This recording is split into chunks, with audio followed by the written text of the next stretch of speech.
اعوذ باللہ من الشیطان الرجیم بسم اللہ الرحمن الرحیم السلام علیکم ورحمۃ اللہ وبرکاتہ۔ رمضان اینڈ قرآن سیریز کے 2 عشرے جو ہیں الحمدللہ کمپلیٹ ہو گئے ہیں اور 20 جو ہیں روزے بھی گزر چکے ہیں۔ آج ہمارا جو ہے 21ویں پارے کا خلاصہ قرآن دیکھتے ہیں۔ اس سے پہلے ہم تعارف دیکھ لیتے ہیں۔ اس پارے میں سب سے پہلے سورۃ العنکبوت کی آخری جو ہیں وہ 25 آیات ہے، اس کے بعد 4 سورہ روم، سورہ لقمان، سورہ سجدہ، سورۃ الاحزاب کی کچھ آیات ہیں۔ سب سے پہلے ہم سورۃ العنکبوت جو ہے وہ دیکھ لیتے ہیں۔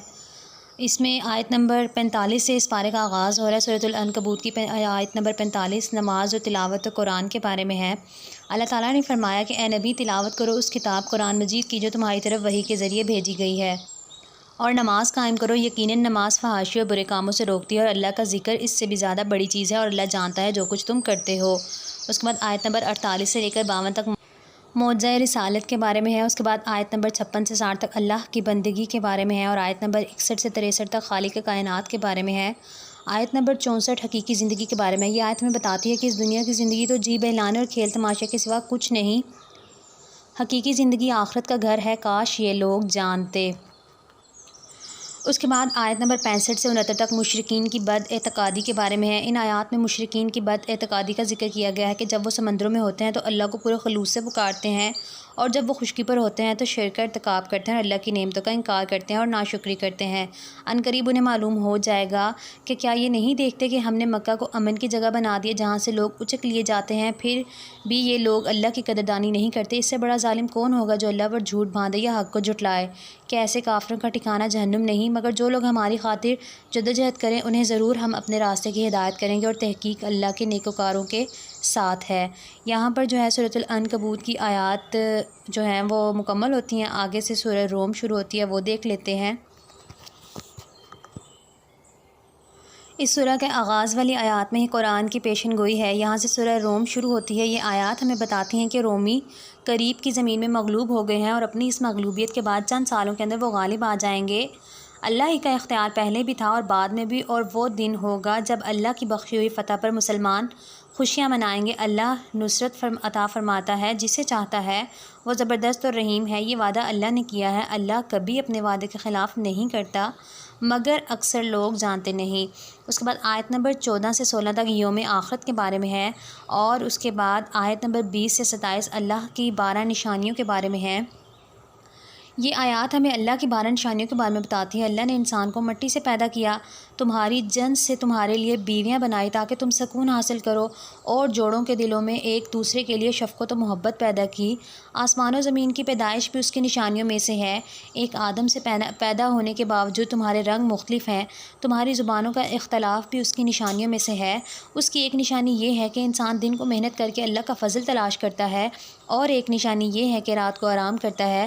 پھر اس کی ایک نشانی یہ ہے کہ آسمان سے پانی اتارتا ہے اور مردہ زمین زندہ ہو جاتی ہے۔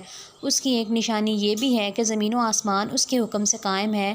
ایک نشانی یہ ہے کہ قیامت کے دن وہ انسانوں کو آواز دے گا تو انسان قبروں سے نکل کر اس کی پکار پر لبیک کہیں گے، اور ان سب میں یقیناً ان لوگوں کے لیے بہت سی نشانیاں ہیں جو عقل سے کام لیتے ہیں۔ کائنات میں اس کی صفت سے برتر اور کوئی نہیں، اور وہ زبردست اور حکیم ہے۔ آیت نمبر 38 رشتہ داروں اور مساکین کے بارے میں ہے کہ مسکینوں اور مسافروں کو ان کا حق دینا چاہیے، اور قرابت داروں کو۔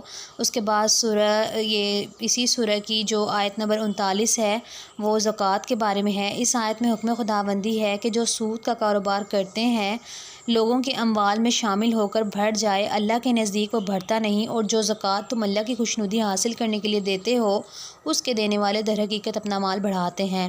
آیت نمبر 40 تخلیق ربانی کے بارے میں ہے۔ اس آیت میں اللہ تعالیٰ اپنی تخلیقی قوت کا ذکر کرتے ہوئے فرماتے ہیں کہ اللہ ہی ہے جس نے تمہیں پیدا کیا، پھر تمہیں رزق دیا، پھر وہ تمہیں موت دیتا ہے، پھر وہی تمہیں زندہ کرے گا۔ کیا تمہارے ٹھہرائے ہوئے شریکوں میں کوئی ایسا ہے جو ان میں سے کوئی بھی کام کرے؟ پاک ہے وہ اور بہت بالا اور برتر اس شرک سے جو یہ لوگ کرتے۔ اس کے بعد جو اگلی آیات ہیں آیت نمبر 41 سے 45 تک انسانی بدعمالیوں کے بارے میں ہے، اور اس کے بعد آیت نمبر 46 سے 48 تک رحمت و رسالت کے بارے میں ہے، اور اس سورہ کی جو آخری آیت اللہ کے دین کے بارے میں۔ اس آیت میں اللہ تعالیٰ فرماتے ہیں کہ وہ اللہ ہی ہے جس نے تمہیں کمزوری اور ضعف کی حالت میں پیدا کیا، پھر اس بچپنے کی کمزور سی حالت کے بعد تمہیں نوجوانی اور شباب کی قوت بخش کر مضبوط بنایا، پھر نوجوانی کے بعد تمہیں ضعیف، بوڑھا اور کمزور کر دیا۔ وہ جو چاہتا ہے پیدا کرتا ہے، یہ اسی کی دین ہے۔ وہ سب کچھ جاننے والا ہے اور ہر چیز پر قدرت رکھتا ہے۔ اس کے بعد جو ہے سورہ لقمان کا آغاز ہوتا ہے۔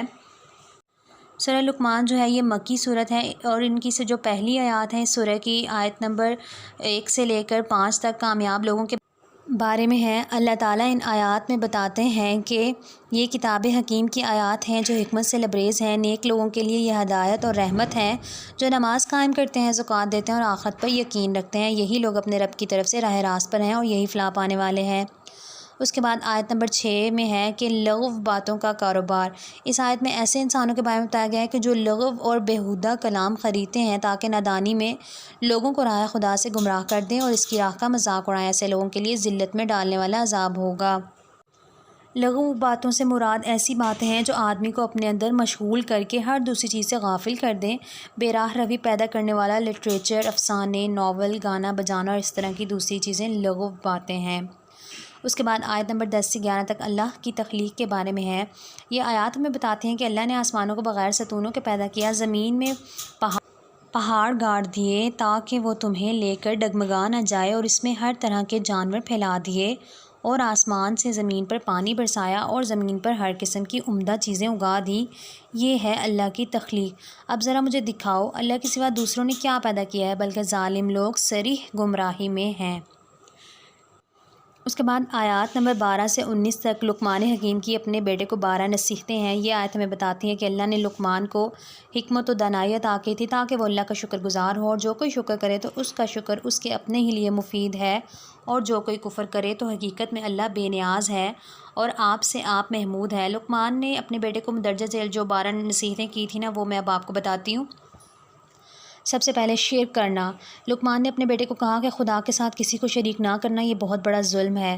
دوسرے نمبر پر اطاعت والدین۔ اپنے والدین کی اطاعت کرنے کا اللہ نے بھی حکم دیا ہے، اس کے لیے ان کی خدمت و اطاعت کرنا۔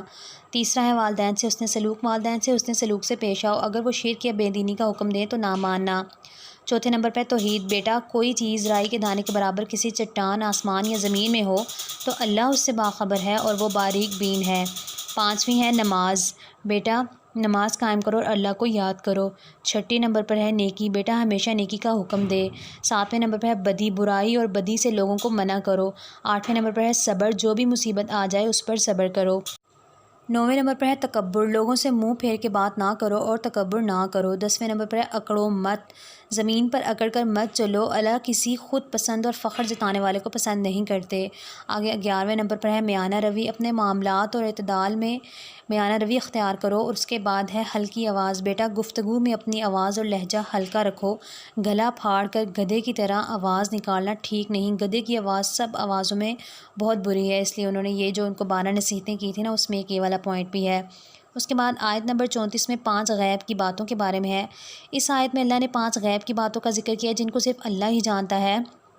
پہلے نمبر پر بے شک قیامت کے آنے کا علم صرف اللہ کو ہے۔ دوسرے نمبر پر وہی جانتا ہے کہ بارش کب ہوگی۔ تیسرے نمبر پر وہی جانتا ہے کہ ماؤں کے پیٹ میں کیا پرورش پا رہا ہے۔ چوتھے نمبر پر سوائے اللہ کے کوئی متنفس نہیں جانتا کہ کل وہ کیا کمائی کرنے والا ہے۔ اور 5ویں نمبر پر اور کسی کو یہ خبر نہیں کہ کس سرزمین میں اس کو موت آنی ہے، اللہ ہی سب کچھ جاننے والا اور باخبر ہے۔ اس کے بعد جو ہے سورہ سجدہ کا آغاز ہوتا ہے۔ سورہ لقمان کی آیات یہاں پر مکمل ہو جاتی ہیں۔ سورہ سجدہ کی آیت نمبر 7 سے 9 تک اللہ تعالیٰ فرماتے ہیں، یہ آیات اللہ کی تخلیقی قوت کے بارے میں بتا رہی ہیں کہ وہ اللہ ہی ہے جو ہر پوشیدہ اور ظاہر کائنات کا جاننے والا ہے، وہ زبردست اور رحیم ہے۔ اس کے بعد آیت نمبر 10 سے 11 تک از سر نو پیدائش کے بارے میں ہے۔ یہ آیات ہمیں بتاتی ہیں کہ لوگ کہتے ہیں کہ جب ہم لوگ مٹی میں مل چکے ہوں گے تو پھر کیا نئے سرے سے پیدا کیے جائیں گے؟ اصل بات یہ ہے کہ وہ اپنے رب کی ملاقات کے منکر ہیں۔ ان سے کہو کہ موت کا وہ فرشتہ جو تم پر مقرر کیا گیا ہے تم کو پورے کا پورا اپنے قبضے میں لے لے گا اور پھر تم اپنے رب کی طرف پلٹائے جاؤ گے۔ اس کے بعد ہے آیت نمبر 15 سے 17 تک سجدے میں گرنے والے۔ یہ آیات بتاتی ہیں کہ جب اہل ایمان کو یہ آیات سنائی جاتی ہیں تو وہ سجدے میں گر پڑتے ہیں، اپنے رب کی حمد و ثنا بیان کرتے ہیں اور تکبر نہیں کرتے، اور راتوں کو وہ آرام کرنے کی بجائے خدا کی عبادت کرتے ہیں، ہمارے دیے ہوئے رزق میں سے خرچ کرتے ہیں، پھر جیسا کچھ آنکھوں کی ٹھنڈک کا سامان ان کے اعمال کی جزا میں ان کے لیے چھپا رکھا ہے، اس کی کسی اور نفس کو خبر نہیں۔ یہاں پر جو ہے اس سورہ کا اختتام ہوتا ہے اور آگے سے سورۃ الاحزاب شروع ہوتی ہے۔ آیات کے شروع میں ہی جو چیز ہے وہ ہمیں بتاتی ہیں کہ منہ بولی چیزیں حقیقی نہیں ہو سکتی۔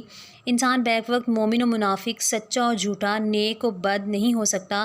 نہ منہ بولا بیٹا حقیقی ہوتا ہے۔ اسی طرح اگر کوئی اپنی بیوی کو اپنی ماں سے تشبیہ دے دے تو وہ اس کی ماں نہیں بن جاتی۔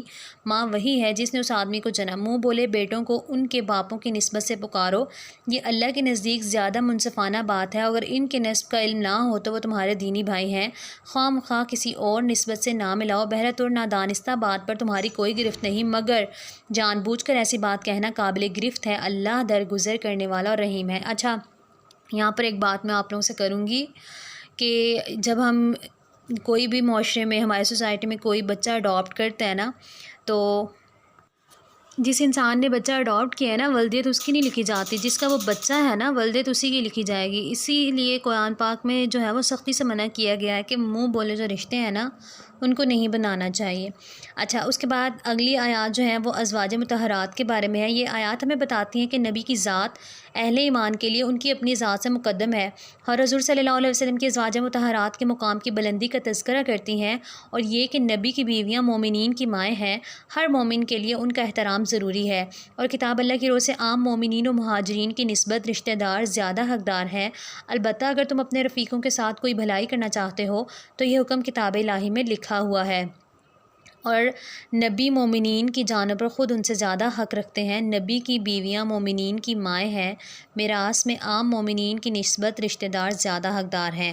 اس کے بعد آیت نمبر 7 سے 8 تک اطاعت الہی کا عہد ہے، اور اس میں اللہ تعالیٰ بتاتے ہیں کہ اے نبی، یاد کرو اس عہد و پیمان کو جو ہم نے سب پیغمبروں سے لیا تھا، تم سے بھی، اور نوح، ابراہیم و موسیٰ اور عیسیٰ ابن مریم سے بھی، سب سے ہم پختہ عہد لے چکے ہیں، تاکہ سچے لوگوں سے ان کا رب ان کی سچائی کے بارے میں سوال کرے، اور کافروں کے لیے تو اس نے دردناک عذاب مہیا کر ہی رکھا ہے۔ اس کے بعد اگلی آیات میں غزوہ خندق کے بارے میں ہے۔ اس آیت میں اللہ تعالیٰ فرماتے ہیں کہ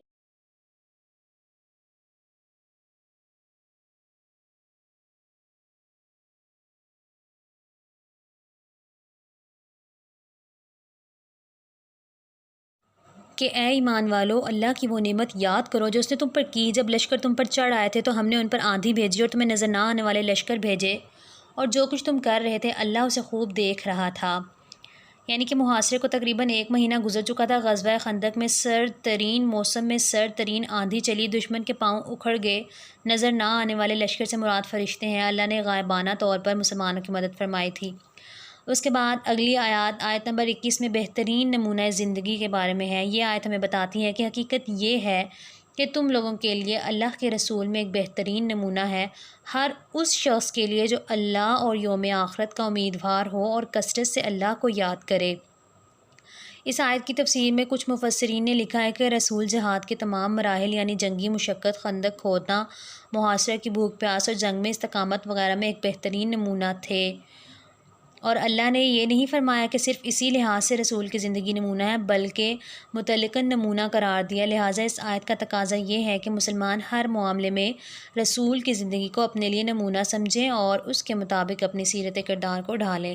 ان جو سورہ گزری ہیں اس بارے میں کوئی دعا نہیں تھی، تو ہم تیسرے عشرے کی دعا پڑھ لیتے ہیں۔ آمین۔ اللہ تعالی ہم سب کو قرآن پاک پڑھنے، سمجھنے اور عمل کرنے کی توفیق عطا فرمائے، آمین۔ جزاک اللہ خیرا کثیرا۔